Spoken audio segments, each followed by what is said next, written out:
کہ شہر رمضان الذی انزل فیہ القرآن، رمضان کے معنی وہ مبارک مہینہ ہے جس میں اللہ نے قرآن مجید نازل فرمایا۔ انسان کی متقی بننے کے لیے اللہ تعالیٰ نے بہت سے اصول بیان فرمایا۔ پہلا، قانون قصاص کی پابندی۔ دوسرا اصول، مال کی معاملہ میں عدم زیادتی ہے تاکہ کسی شخص کی حق تلفی نہ ہو۔ تقویٰ کا تیسرا اصول، مقررہ اوقات میں روزہ رکھنا ہے۔ یہ سب ایسے افعال ہے جن کے ادائیگی سے ایک مسلمان میں تقویٰ پیدا ہو جاتی ہے۔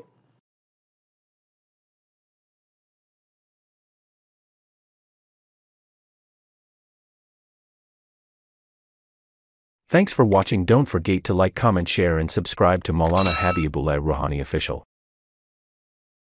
الحمد للہ نحمده ونستعینه ونستغفره ونؤمن به ونتوکل علیہ ونعوذ باللہ من شرور انفسنا ومن سیئات اعمالنا من يهد الله فلا مضل له ومن يضلله فلا هادي له ونشهد ان لا اله الا الله ونشهد ان سيدنا ومولانا محمدا عبده ورسوله اما بعد فقد قال الله تعالى في القرآن المجيد والفرقان الحميد اعوذ بالله من الشيطان الرجيم بسم الله الرحمن الرحيم شهر رمضان الذي أنزل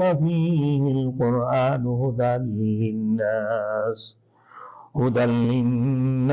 وبينات من الهدى والفرقان فمن شهد منكم الشهر فليصم ومن كان مريضا أو على سفر فعدة من أيام أخر يريد الله بكم اليسر ولا يريد بكم العسر ولتكملوا العدة ولتكبروا الله على ما هداكم ولعلكم تشكرون صدق اللہ المولانا العظیم۔ میرے محترم دوستوں، رمضان کا مہینہ وہ ہے جس کے اندر قرآن نازل کیا گیا۔ اللہ نے فرمایا شہر رمضان الذی انزل فیہ القرآن، وہ قرآن جو لوگوں کے لیے ہدایت ہے۔ اللہ نے اس رمضان المبارک کے مہینہ میں یہ قرآن مجید نازل فرمایا۔ اب اس کی تفصیل انشاءاللہ تعالی ان قریب میں آپ لوگوں کی سامنے پیش کروں گا، اور ہدایت کی واضح اور روشن دلیلیں ہیں۔ ہدی للناس، یہ قرآن لوگوں کے لیے ہدایت ہے، اور ہدایت کی واضح اور روشن دلیلیں ہیں، اور فیصلہ کرنے والی بات ہے۔ پس تم میں سے جو شخص اس مہینہ میں حاضر ہو جائے، تم میں سے جو شخص اس مہینہ میں حاضر ہو جائے، پس اس کو اس کا روزہ رکھنا چاہیے۔ اور جو شخص بیمار ہو یا سفر پر ہو، پس دوسرے دنوں میں یہ گنتی پوری کرنی ہے۔ اللہ تعالیٰ تمہارے ساتھ آسانی کا ارادہ کرتا ہے، اور تمہارے ساتھ اللہ رب العزت دشواری کا ارادہ نہیں کرتا، تاکہ تم گنتی پوری کرو اور تاکہ تم اللہ کی بڑائی بیان کرو جیسا کہ اس نے تمہیں ہدایت دی ہے، تاکہ تم شکر گزار بندہ بن جاؤ۔ اب میرے دوستوں،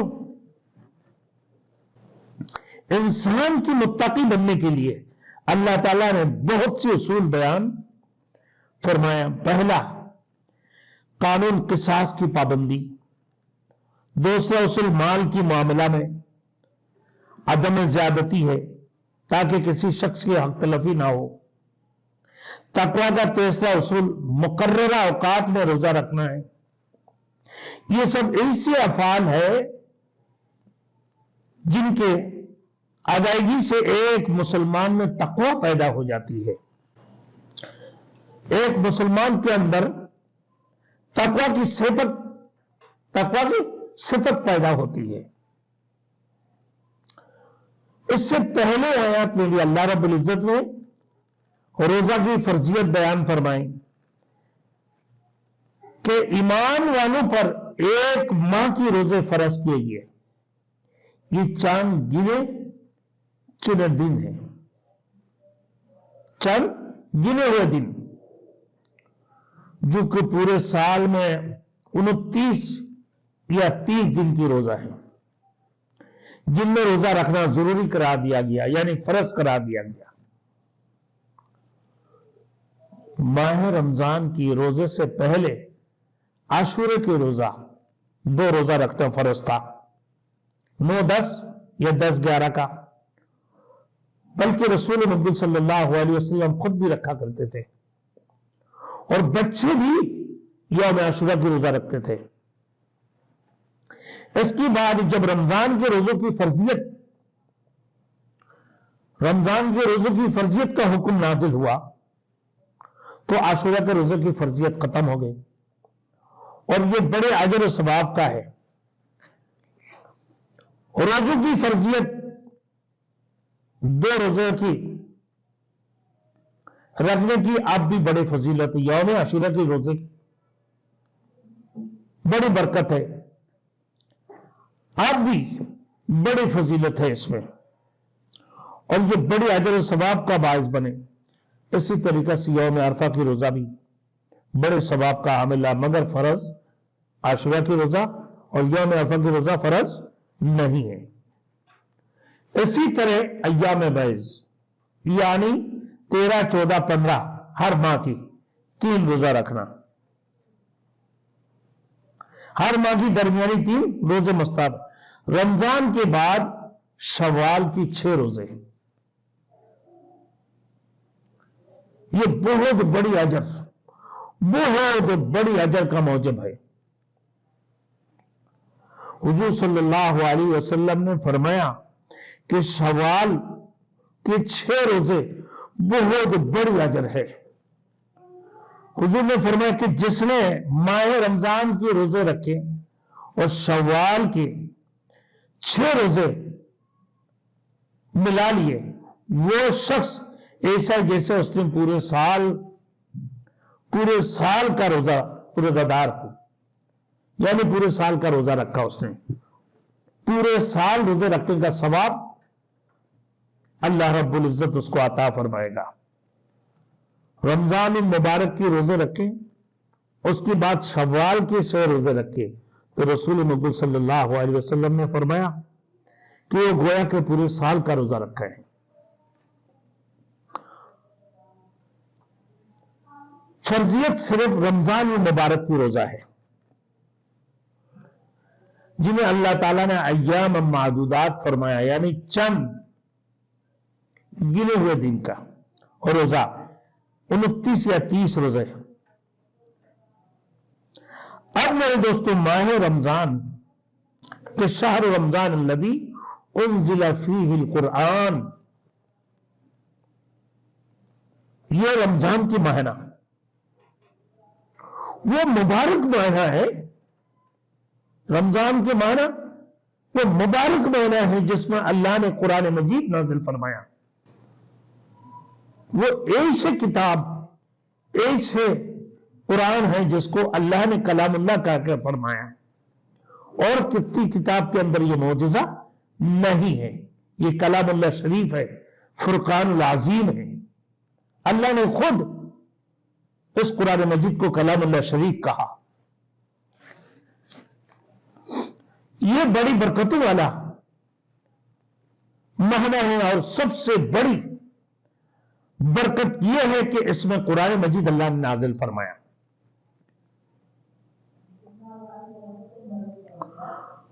تو نزول قرآن کی سلسلہ میں میرے دوستوں قرآن مجید کے اندر مفسرین کرام اس ماہ میں مفسرین کرام کی بہت سی اقوال ہے کہ رمضان المبارک کے اندر جو قرآن مجید نازل کیا اللہ رب العزت نے، مفسرین کرام کے بہت سے اقوال ہیں۔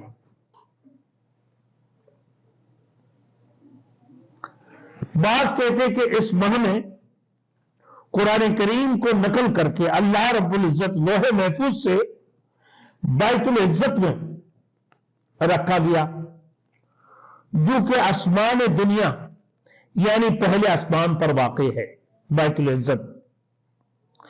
امام جعفر صادق رحمت اللہ علیہ کا قول ہے کہ اللہ تعالیٰ کی نعمتوں میں سے دو نعمتیں سب سے بڑی ہیں، نعمتوں میں سے سب سے بڑی دو نعمتیں ہیں۔ ایک حضور صلی اللہ علیہ وسلم کے وجود مبارک، اللہ کی نعمتوں میں سے سب سے بڑی دو نعمت ہے، ایک رسول مقبول صلی اللہ علیہ وسلم رحمت للعالمین اور خاتم النبیین محمد رسول اللہ صلی اللہ علیہ وسلم کے وجود مبارک، بہت بڑی نعمت۔ دوسرا نعمت میرے دوستوں قرآن مجید فرقان العظیم ہے، جس کو اللہ رب العزت نے کلام اللہ شریف کہہ کر خطاب فرمایا۔ میرے دوستوں کتابوں تو لاکھوں کتابیں ہیں دنیا کے اندر، ہزاروں لاکھوں ہیں، مگر یہ قرآن حکیم کوئی اور ہی چیز ہے جس کو اللہ رب العزت نے کلام اللہ شریف کہا۔ اللہ نے اس کو اپنی کلام کہہ کر خطاب فرمایا، اور کسی کتابوں کے اندر یہ معجزہ حاصل نہیں ہو سکتے۔ واحد قرآن مجید ہے جس کو اللہ نے کلام اللہ شریف کہا۔ بہرحال میرے دوستوں یہ کتاب نیست چیز دیگر است، یہ کتاب نہیں ہے، یہ چیز کچھ اور ہے، بھائی اللہ تعالیٰ کا کلام ہے۔ اس کا حکم دوسرے کلاموں جیسا نہیں ہے۔ میرے دوستوں یہ کلام جو مالک الملک ہے، جو کہ شہنشاہ مطلق ہے، جو مختار کل ہے، جو قادر مطلق ہے، جو پورے کائنات کے خالق اور مالک ہے، اس کی کلام ہے، اس کا کیا قدر ہے، اس کا کیا منزلت، اور کسی چیز میں یہ منزلت حاصل ہو سکتا ہے نہیں، جو اس کے اندر جو منزلت کا حامل ہوگا اور کسی کتاب کے اندر نہیں ہے۔ لہذا یہ قرآن پاک اللہ تعالیٰ کے انعامات سے بہت بڑا ایک انعام ہے۔ ایک انعام رسول مقبول صلی اللہ علیہ وسلم رحمت للعالمین خاتم النبیین کی وجود مبارک، دوسرے انعام کیا ہے؟ یہ کلام اللہ شریف کے ہیں۔ انسان بڑی ناشکر ہے، بڑے ناشکر گزار ہے جس نے قرآن مجید، یہ قرآن پاک جیسی بڑی نعمت کو، نعمت کی قدر نہیں کی۔ جس قوم کے پاس یہ کلام ہو وہ کبھی بھٹکتی ہے نہیں۔ تو کتنی افسوس کی بات ہے میرے دوستوں، جن لوگوں نے مکمل دو نعمتیں جن لوگوں کو ملی ہے، ایک تو کلام اللہ شریف، دوسرے رسول مقبول صلی اللہ علیہ وسلم کی وجود مبارک۔ حضور کریم صلی اللہ علیہ وسلم کے ارشاد گرامی ہے کہ جس شخص کے پاس قرآن پاک جیسے نعمت موجود ہو وہ اپنے آپ کو حقیر نہ سمجھے۔ یہ اللہ کے رسول کے حدیث ہے، ارشاد گرامی ہے کہ جس شخص کے پاس قرآن مجید، قرآن پاک جیسی نعمت موجود ہو، وہ اپنے آپ کو حقیر نہ سمجھے۔ خدا تعالیٰ کی یہاں وہ بڑی عزت والا ہے، وہ بڑی عزت والا ہے، مگر افسوس کہ حامل قرآن نے اغراض فاسدہ اور غفلت کی وجہ سے اس کی کوئی قدر نہیں کی۔ ایک حافظ قرآن ہے، قرآن تلاوت نہیں کرتے، ہمیشہ قرآن کی تلاوت نہیں کرتے، قرآن کی اہمیت اس کے دل کے اندر نہ ہو، دلوں کے اندر، تو میرے دوستو اللہ کے رسول نے فرما دی کتنی بڑے بد نصیب ہے وہ کہ جس کے پاس اتنی بڑی نعمت ہونے کے باوجود بھی اللہ کے رسول نے فرمایا کہ جس کے پاس قرآن مجید ہو، جس کے پاس قرآن مجید موجود ہو، وہ اپنے آپ کو کبھی حقیر نہ سمجھے، مگر جب عمل نہ کرے، اس کی تلاوتی نہ کرے، اس کی پیچھے محنتی نہ کرے، اسی قرآن کے مطابق عمل نہ کرے، تو وہ حقیر ہے۔ اس سے بڑھ کر حقیر کوئی ہو ہی نہیں سکتا ہے۔ اتنی بڑی دولت، اتنی بڑی نعمت ہونے کے باوجود بھی اللہ کی وہاں بہت بڑی عزت والا ہے جو اس کے اوپر عمل کرتے ہیں۔ میرے دوستوں، آج حامل قرآن، ایک حافظ قرآن، حامل قرآن، ایک حافظ قرآن جس نے ناظرہ پڑھ لیا، جس نے حفظ کر لی، ایسے لوگوں کے بارے میں کہ وہ اغراض فاسدہ اور غفلت کی وجہ سے اپنے قرآن سے دور ہو جاتی ہیں، تو اس کی کوئی قدر نہیں کی، خود تو اس سے مستفید نہیں ہو رہا، باقی دنیا کو بھی معروم رکھا ہے۔ ہائے ایک حافظ قرآن رمضان آ جائے اور اس کی تلاوت نہ کرے، اس کی منزلیں یاد نہ کرے، خود بھی استفادہ حاصل نہیں کرتے، دوسرے لوگوں کو بھی فائدہ نہیں پہنچاتے۔ آج اگر وہ قرآن مسجد میں سنانے کے لیے کھڑے ہو جائے تو خود تو نہیں کرتی ہے بلکہ پوری دنیا کو بھی محروم رکھا ہوا ہے۔ مسلمانوں کی بس اللہ تعالیٰ کی اتنی بڑی نعمت موجود ہے، مگر پھر بھی یہ ناشکر گزار ہیں اللہ کی بندے۔ تو میں نے میرے دوستوں شہر رمضان الذی انزل فیہ القرآن ھدی للناس وبینات من الھدی والفرقان، یہ جو آیات پڑھا ہوں، تو میرے دوستوں یہاں پر 9 بنیادی باتیں، 9 بنیادی اصول ماہ رمضان اور قرآن پاک۔ دوسری نمبر تھے مختلف مہینوں کی وجہ تسمیہ، یہ مختلف مہینوں کی وجہ کیا ہے، کیا معنی، کیا مطلب ہے اس کا۔ تیسرا مسئلہ خلق قرآن، چوتھا نمبر نزول قرآن، پانچواں نمبر تلاوت قرآن، چھٹا قرآن ذریعہ ہدایت ہے، ساتواں نمبر میں واضح اور فیصلہ کن دلائل اس قرآن کے اندر موجود ہے، روزہ لازم ہے اور پھر روزے کی قضا۔ یہ 9 باتیں آج میں آپ لوگوں کے سامنے بتانے جا رہا ہوں۔ اب میرے دوستوں 1 نمبر باتیں میں نے بتا دیا، اللہ کے رسول کے حدیث بھی بتایا، جس شخص کے پاس قرآن پاک جیسی نعمت موجود ہو وہ اپنے آپ کو حقیر نہ سمجھے۔ اللہ تعالیٰ کی یہاں اس کا بہت بڑی عزت ہے، مگر افسوس آج اگر حامل قرآن اغراض فاسدہ اپنے دیگر مطلبوں کو لے کر قرآن سے غفلت ہو جائے، غفلت کی وجہ سے اس کی کوئی قدر نہیں کی، تو خود تو اس سے مستفید نہیں ہوتے ہیں اور پورے دنیا کے لوگوں کو بھی وہ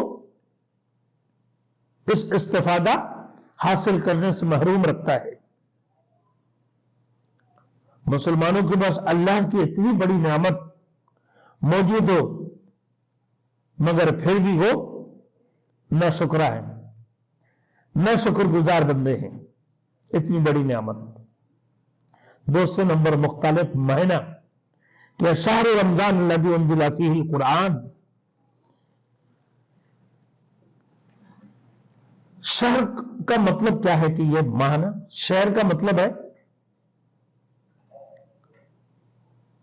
महीना, और उसकी जमा शुहूर। रमजान का महीना तपिश है, यानी जब रमजान मुबारक के रोजा यानी अल्लाह ने फर्ज किया, तो फर्जियत रोजों की जमाना में गर्मी की मौसम था बहुत ज्यादा। तो गर्मी की मौसम में रमजान मुबारक का महीना आया था। इस वास्ते रमजान यानी गर्मी या तपिश वाला महीना कहते हैं। जब से रजब से मुराद इज्जत वाला यानी मुअज्जम महीना है। जमदुल उला, जमदी सानी, जमदी उखरा सर्दी के मौसम के महीने थे। तो जमद का माना मंजमद होना यानी जम जाना। जमद का माना जम जाना। जमदियल उला, जमदियल उखरा यानी मौसम सर्दी, मौसम सरमा की मौसम, इसलिए जमद कहते हैं। जमद का माना क्या है?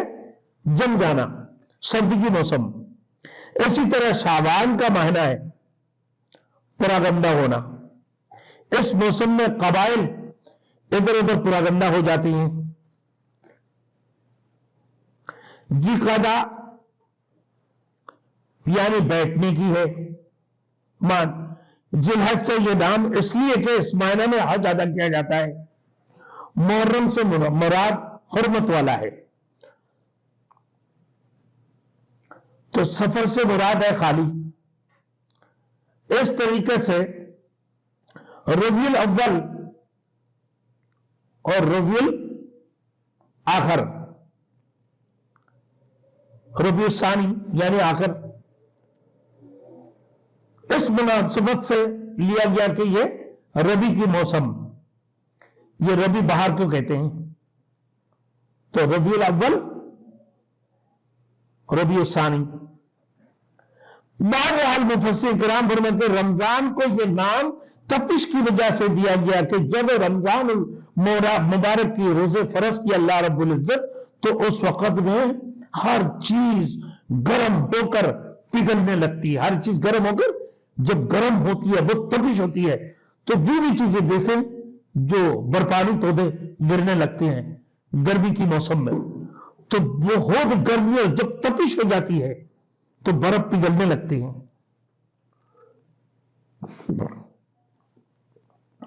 तो हर चीज गर्म होकर, जब कोई भी चीज गर्म हो जाती है, आप देखो गर्मी से लोहे को आग के अंदर डालते हैं और जब वो गर्म होती है, गर्म होकर वो पिघलने लगती है, फिर उससे दीगर सामान सरिया बनाती हैं, दीगर जो है ना लोहे का आइटम बना रहे होती हैं, तो गर्मी से वो पिघल जाती है। तो पिघलने और पिघलाने का मानी पाया जाता है रमजान से। तो उसकी एक वजह तो यह भी है कि रोजे रखने से मुसलमान को जिस्मानी तौर पर तकलीफ तो पहुंचती है। जब वो उस तकलीफ को बर्दाश्त करता है तो उसकी गुनाह, जिससे उसकी जितने गुनाह की है तो गुनाह पिघलने लगती है। गोया ये महीना गुनाहों की पिघलाने वाला महीना है, यानी मोम की जिसे पिघल देते हैं गुनाहों को। ये मोम अपने रोशनी देने के लिए अपने आप को गला देते हैं। तो रमजान का महीना क्या? तपिश। जब रमजान, ये दो वजह है। एक तो ये है कि भाई वो रमजान गर्मी के मौसम में रमजान मुबारक के रोजों को अल्लाह ने फर्ज किया तो वो तपिश गर्मी की मौसम था। दूसरा वजह यह बताया जैसे कोई भी चीजें जब बहुत शदीद किस्म की गर्मी होता है तो हर चीजें पिघलने लगती हैं, इसी तरीके से कि रमजान मुबारक के जब रोजा रखते हैं तो इंसान जो गुनाह करते हैं तो उसकी गुनाह जो है ना पिघल जाती हैं। तो इसी वजह से रमजान को पिघलाने का माना लिया गया, उसकी यानी उसकी गुनाह साफ हो जाती है, पिघल के निकल जाती है, गुनाहों की वजूद बाकी नहीं रहते हैं। तो ये बरकत और रहमत वाली महीना, बरकत वाली महीना है और रहमत वाली महीना है और गुनाहों की बख्शने वाली महीना है गुनाहों को। अब इसी तरीके से मेरे दोस्तों 23 नंबर बात है, शाहर रमजान अल्लज़ी उन्ज़िला फ़ीहिल कुरान हुदल लिन्नास व बय्यिनात। यह मसला खल्क़ कुरान की, एक जमाना में मसला खल्क़ कुरान पैदा हुआ था। बाद गुमराह लोग कुरान पाक की कलामुल्लाह होने का इनकार किया और वो कहते हैं ये अल्लाह की मखलूक है। उसकी बजाय कुरान को मखलूक कहने लगा और ये फितना 2-3 सदियों तक मौजूद रहा, कायम रहा। अलबत्ता कई किस्म की फितने मौजूद है इसमें। इस जमाना में मसला की वजह से अल्लाह वालों ने बड़ी बड़ी तकलीफें बर्दाश्त की है, बड़ी बड़ी तकलीफें बर्दाश्त की। कई उलमा इस मसले की वजह से सूली पर लटक गई। इमाम अहमद इब्न हंबल ने 4 हुकूमतों का जमाना इसी इत्तला में गुजरा कि इन पर मुसलसल जुल्म सितम और हर किस्म की मुश्किलात आते रहे और जुल्म सितम की पहाड़ी तोड़ी गई। उनसे कुरान पाक के मखलूक होने का फतवा हासिल करने की कोशिश की गई, मगर आपने हमेशा इनकार किया कि कुरान मखलूक कैसे हो सकता है। फरमाते कि मेरे पास अल्लाह की किताब और रसूलुल्लाह सल्लल्लाहु अलैहि वसल्लम की सुन्नत है, तुम कोई और चीज लेकर आए हो ताकि मैं इसके मुताबिक बात करूं। आपने हजारों मसाइब बर्दाश्त किए मगर कुरान और सुन्नत के खिलाफ फतवा दे दिया कि तरक तो भी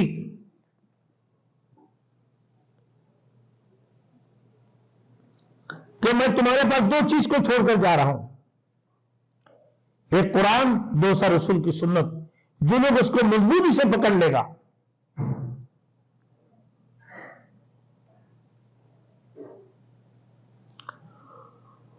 तो वो कामयाब हो जाएगा, जो उसको छोड़ देगा वो नाकाम हो जाएंगे।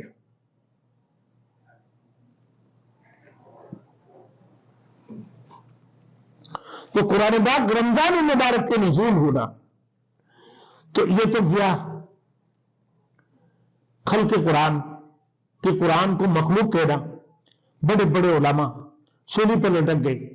बड़े बड़े उलमाओं से, अहमद इब्न हंबल से 4 हुकूमतें गुजर चुके हैं, लेकिन फतवा लेने की कोशिश किया कि कुरान को मखलूक की फतवा दे कि नहीं, जब मेरे पास कुरान है